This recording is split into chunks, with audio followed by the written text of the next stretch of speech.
ম্যাচটা শেষ হওয়ার পরে বার্সার বর্তমান কোচ হান্সি ফ্লিক প্রেস কনফারেন্সে এসে বললেন, আমরা একটা বাজে ম্যাচ কাটিয়েছি। ব্যাপারটা শুধুমাত্র এটা নয় যে শেষের 10 মিনিটে এসে আমরা দুটো গোল কনসিড করেছি, বরঞ্চ পুরো ম্যাচ জুড়ে আমাদের কনফিডেন্সের অভাব ছিল। বল পায়ে আমরা সেই আত্মবিশ্বাসের সঙ্গে খেলতে পারিনি, সেই অ্যাপ্রোচটা দেখা যায়নি যেটা বেশ কিছুদিন ধরে দেখা যাচ্ছিল। ওভারঅল এটা আমাদের জন্য আরও একটা বাজে দিন ছিল। এখানে হান্সি ফ্লিক যে কথাটা বলেছেন, একেবারে আমি 100% এখানে একাত্মতা প্রকাশ করছি। শুধুমাত্র যে বার্সা শেষের দিকে এসে গোল কনসিড করেছে ব্যাপারটা এমন নয়। সাম্প্রতিক সময়ে এসে সর্বশেষ লা লিগা ম্যাচ, সর্বশেষ দুটো লা লিগা ম্যাচের কথা বলবো, পার্টিকুলারলি বার্সা প্লেয়ারদের মধ্যে সেই ইন্টেনশনটা দেখা যায়নি।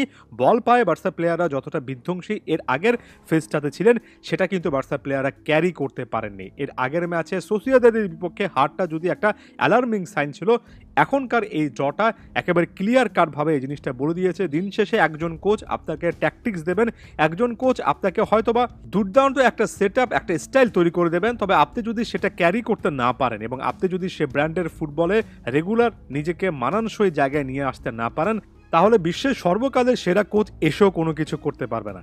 দেখুন, একটা দুটো ম্যাচের পারফরমেন্সে আমি ঢালাওভাবে সমালোচনার পক্ষে কখনো নই, তবে আমি এখানে ক্লিয়ারলি কথাগুলো বলেছি হান্সি ফ্লিককে সেফগার্ড করার জন্য। একজন কোচের কাজ যতটুকু আমার কাছে মনে হয় ফ্লিক ঠিক ততটুকুই করছেন। বাকিটা প্লেয়ারদের দায়িত্ব, প্লেয়ারদের আরও দায়িত্ব নিতে হবে। ডিফেন্সে বার্সার এমন অবস্থার কথা আমরা সকলেই জানি। মাঝখানে যে ফেজটা বার্সা দুর্দান্তভাবে কাটিয়েছে, বিশেষ করে অক্টোবরে, সে জায়গা থেকে বার্সেলোনার জন্য হয়তোবা সকল কিছু পক্ষে যাচ্ছিল।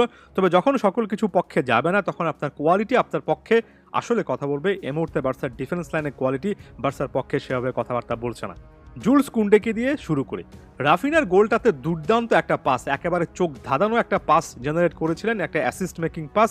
সেই জুলস কুন্ডের ক্ষেত্রে যেটা সবসময় বলা হয় সেটা হচ্ছে তার যখন খেলার মধ্যে মনোযোগ থাকে তখন অসাধারণ একজন ফুটবলার। কথা হচ্ছে সবসময় একই রকমের ডিসিপ্লিন বজায় রাখতে পারেন না।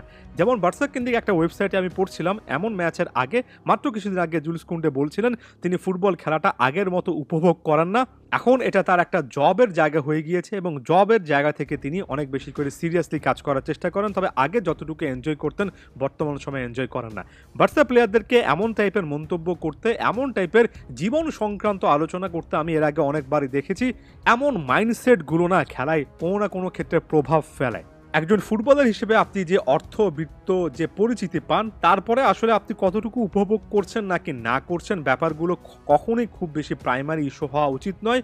যে লাইফটা আপনি পেয়েছেন সেটা অসাধারণ একটা লাইফ, এটা মেনে নিয়ে কিন্তু পারফর্মটা করে যেতে হবে। যে জুলস কুন্ডে ফার্স্ট হাফে দুর্দান্ত একটা অ্যাসিস্ট করলেন, সেই জুলস কুন্ডে মারাত্মক একটা ভুল করে বসলেন। এবং বার্সা প্লেয়ারদের ক্ষেত্রে এই মনস্তাত্ত্বিক ব্যাপারগুলোতে সবসময় কিছু না কিছু উইক জোন আমি দেখতে পারি। এই ম্যাচও ক্লিয়ারলি দেখলাম। লেফট ব্যাক পজিশনে যে মার্টিন খেলছেন, আমি এর আগেও বলেছি, এখনও বলছি, জেরার্ড মার্টিন এখন পর্যন্ত ওই স্টেজটাতে নেই যেখানে তিনি আসলে বার্সার লেফট ব্যাক হতে পারেন।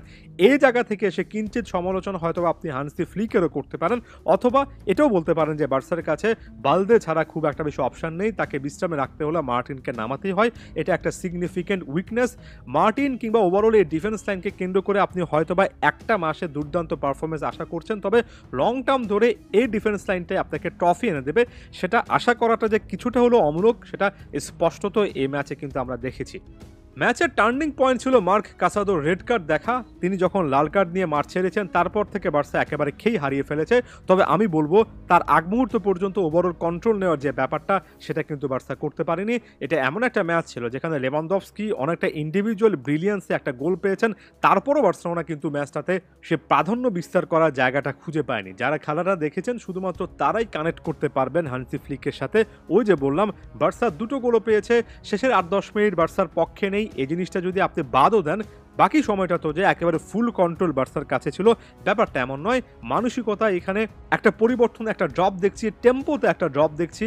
অক্টোবরে যে মেন্টালিটি নিয়ে রিয়াল মাদ্রিদ, বায়ার্নের মতো দলগুলোকে বার্সা বধ করেছে, সেটা নভেম্বরে এসে কিছুটা হলো ফিকে বলে মনে হচ্ছে। সামনের ম্যাচে সেটা কিন্তু প্রমাণ করতে হবে, না হলে হান্সি ফ্লিকের ক্রেজি যে সিস্টেমটা তিনি দাঁড় করিয়েছেন সেটা কিন্তু আস্তে আস্তে সাধারণ হয়ে যাবে। ওয়ান্স অ্যাগেন একজন কোচ আপনাকে একটা সিস্টেম তৈরি করে দেবেন অসাধারণভাবে, আপনাকে প্লেয়ার হিসেবে সেটা ক্যারি করতে জানতে হবে, বার্সা প্লেয়ারদেরকে সেটা ক্যারি করতে জানতে হবে।